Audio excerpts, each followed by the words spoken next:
안녕하세요, 민티저입니다. 오늘은 진정한 의미의 끝판왕이라고 할 수 있는 제품을 가져와 봤어요.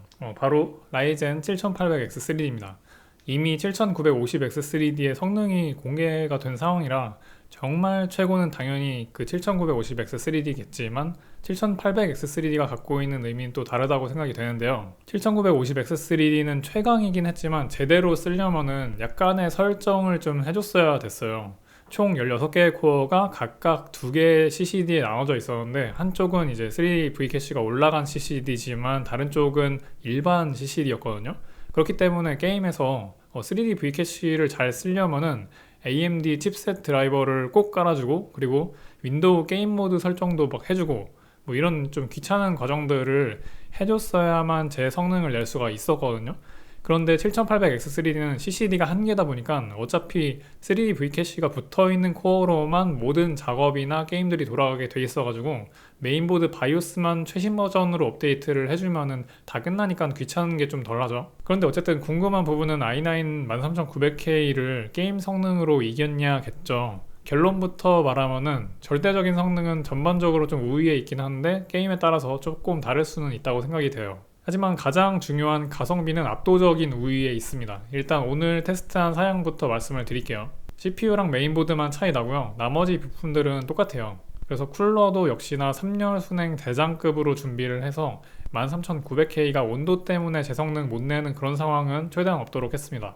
제가 두 가지 해상도로 테스트를 했는데요. 풀 HD랑 4K 이렇게 했거든요. 근데 이제 많은 분들도 좀 아시겠지만 4K에서는 이제 CPU 영향보다는 그래픽카드 영향을 더 많이 받기 때문에 결과가 거의 비슷하게 나와요. 그래서 풀 HD 해상도에서의 차이가 CPU 게임 성능의 차이라고 보시면 될 것 같아요. 먼저 풀 HD 테스트 결과 보여드릴게요. 모든 게임은 프리셋 최상황 옵션으로 설정을 하고 테스트를 했고요. DLSS나 FSR 같은 거는 끈 상태예요. 그래서 포르자 호라이즌 5 먼저 보시면은 7800X3D가 13900K보다 동작 클럭 자체는 훨씬 낮은 거를 볼 수가 있어요. 거의 700MHz나 낮게 동작하죠. 근데 클럭이 낮으니까 인가 전압도 당연히 낮을 거고 제조 공정도 더 미세하니까 소비 전력이 거의 50W 차이가 납니다. 그런데 그렇게 낮은 클럭인데도 성능은 더 높다는 거죠. 특히 하위 1% 프레임도 크게 앞서는 모습을 보이는데요. 하위 1% 프레임이 높다는 거는 프레임이 출렁이는 구간이 좀 더 적다는 얘기죠. 평소에는 부드럽다가 막 한 번씩 뚝뚝 끊기는 현상이 적다고 보면 될 것 같아요. 그리고 다음은 툼레이더인데요. 이 게임도 마찬가지로 평균 프레임은 7800X3D가 10% 정도 높게 나오고 있습니다. 다만 하위 1% 프레임은 약간 낮은데 뭐 이 정도는 거의 비슷하다고 봐도 될 것 같아요. 그런데 소비 전력이 거의 80W 차이 납니다. 엄청나죠. 그리고 다음은 토타로 3국인데요. 이 게임은 희한하게 평균 프레임이랑 하위 1% 프레임이 좀 반대로 나왔어요. 평균 프레임은 13900K 쪽이 약간 더 높은데 하위 1% 프레임은 7800X3D가 또 약간 높았습니다. 개인적으로 이 결과는 13900K가 약간 우위에 있지 않나 그렇게 생각이 들어요. 하위 1% 프레임은 15프레임, 뭐 20프레임 이 정도 이상 차이가 나는 경우가 아니면은 테스트 할 때마다 좀 약간 편차가 있어서 오차범위라고 생각을 하거든요. 그래서 평균 프레임 기준으로 13900K가 종이 한 장 차이로 이겼다라고 생각이 됩니다. 그런데 뭐 거의 똑같다고 봐도 되죠.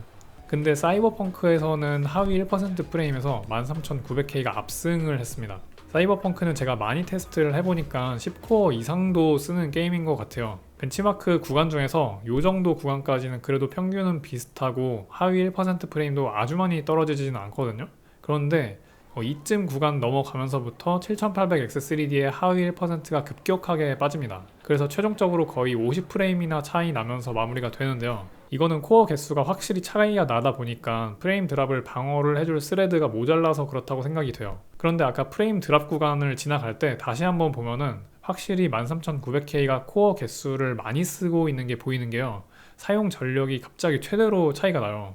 7800X3는 75W 정도 먹고 있는데 13900K는 203W 정도를 먹고 있죠. 이거는 개별 코어가 뭐 더 빨리 동작을 해서가 아니고 더 많은 개수의 코어를 한순간에 팍 쓰다 보니까 피크치를 찍는 거거든요. 그러니까 사이버펑크 같은 게임에서도 AMD가 만약에 이기려면은 8800X3D 뭐 이런 제품에서는 CCD 한 개에다가 12코어를 기본으로 잡고요. 3D 캐시 용량은 비슷하거나 약간 더 높게 그렇게 넣어주면 될 것 같아요. 그런데 사이버펑크 하나 이기려고 뭐 이런 짓은 안 하겠죠. 사펑 이후로 비슷한 수준의 초고사양 게임이 안 나오고 있으니까 굳이 그렇게 할 필요가 없긴 합니다. 어쨌든 네 가지 게임 전체를 그래프로 보면 이렇게 나오는데요. 초반에 말씀드린 것처럼 게임마다 결과가 다르죠. 하지만 전반적으로 7800X3D가 앞선다는 느낌이 있고요. 그리고 가성비랑 전성비를 따진다면 7800X3D가 앞승입니다. 그리고 4K 해상도에서 결과는 이렇게 나왔는데 이거는 그냥 똑같다고 봐도 되는 수준이에요. 정말 차이가 없습니다. 그런데 썸네일에서도 보셨듯이 제가 오늘 A620 보드도 빌려왔어요. 요거가 기가바이트 제품이에요.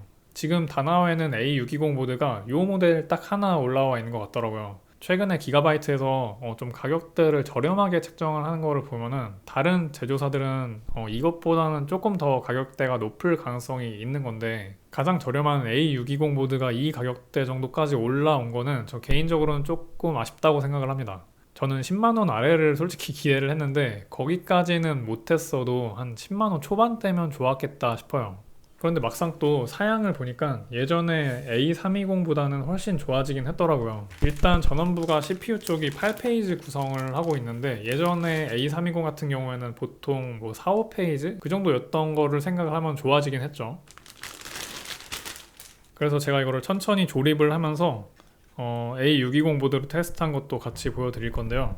AM5 보드 중에서 제일 싼 게 17만원 정도라고 생각을 하면은 솔직히 조금 비싼 감이 있긴 한데 앞으로 이 가격 정도가 뭐 표준이 되려나 모르겠어요. 그래서 7800X3D랑 조합을 하면은 대략적으로 보드랑 CPU 합쳐가지고 한 88만원? 그 정도 되는 것 같아요. 이게 싼 건가? 싼 거죠. 13900K 대비해가지고 쿨러도 싼 거 써도 되고 메인보드도 뭐 상대적으로는 좀 싸다고 볼 수는 있죠. 그래서 아까 전에 13900K랑 이렇게 테스트했던 거는 수랭 쿨러, 3열 수랭 쿨러를 썼잖아요. 요번에는 제가 많이 사용하는 이 3만원짜리 공랭 쿨러 요거 달고 테스트를 할 거예요. 그래서 쿨러 값이랑 뭐 보드 값이랑 CPU 값이랑 전체적으로 생각을 했을 때 하이엔드 포지션에서 가성비는 뭐 좋다고 생각을 합니다.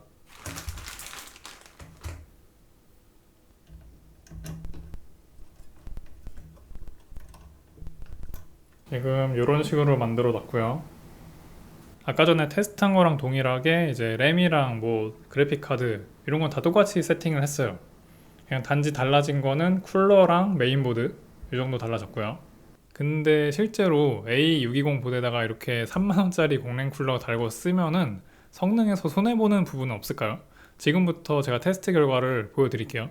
툼레이더를 보시면은 동작 클럭이 확실히 낮아지긴 합니다. 근데 이거는 메인보드가 달라서가 아니라요. 쿨러를 3만원짜리 공랭 쿨러로 바꿨기 때문에 그런 거예요. 쿨링 성능이 낮아졌으니까 거기에 맞춰가지고 클럭도 자동으로 낮아진 거고요. 만약에 A620에다가 수랭 쿨러 그대로 달았으면은 똑같이 높은 클럭이 나왔을 거예요. 그런데 그럼에도 불구하고 평균 프레임은 한 8프레임 정도 낮아진 게 전부였습니다. 그런데 뭐 이거는 차이가 거의 없는 거나 마찬가지죠. 300프레임대에서 8프레임 정도 낮아지는 건 하위 1% 프레임은 똑같고요. 근데 토탈화 삼국처럼 그래픽카드 의존 경향이 좀 큰 게임에서는 오히려 A620 테스트 결과가 높게 나오기도 했습니다. 사실 이것도 뭐 높다고 하긴 좀 그렇고요. 거의 비슷한 수준으로 봐도 될 것 같아요. 그래서 다시 4가지 게임 테스트 결과를 보면은 구성에 따른 차이가 이렇게 나타났는데요. 보드 비싼 거 쓰고 그리고 비싼 수냉 쿨러 단 거랑 비교를 해서 게임할 때 차이가 거의 없죠. 그래서 7800X3D는 CPU는 비싼데 다른 거는 싼 거를 써도 되니까 상당히 메리트가 있습니다. 그런데 이렇게 싼 공랭 쿨러를 달면은 CPU를 100%로 쓰는 작업에서는 좀 차이가 나지 않을까요? 네, 그래서 시네벤치 릴리즈 23 멀티 점수 상에서 약 800점 정도 차이가 납니다. 뭐 이 CPU로 렌더링 돌리고 하실 분이 많지는 않겠지만 어쨌든 차이가 있긴 있는데요. 그렇다고 뭐 큰 차이까지는 또 아니에요. 그래서 시네벤치 10분 연속으로 돌릴 때 동작 클럭이랑 온도 및 전력 사용량을 보면은 이렇게 차이가 있었는데요. 온도 한계가 80도 언저리로 맞춰져 있는 것 같거든요. 그래서 왼쪽에 공랭 쿨러 결과는 동작 클럭이 4.5GHz 정도까지만 올라가는데 오른쪽 수냉 쿨러는 4.8GHz까지도 올라갑니다. 클럭에 맞춰서 당연히 수냉 쿨러 쪽 사용 전력도 약간 올라가는데 15W 정도? 그래서 그렇게 큰 차이는 없는 것 같아요. 그래서 종합적으로 봤을 때 하이엔드 레벨에서는 7800X3에다가 A620 같은 거 달고 그리고 한 5, 6만원대 공랭 쿨러 달면은 가성비가 좋을 것 같아요. 그래서 오늘의 결론은 A620 12만원 가자.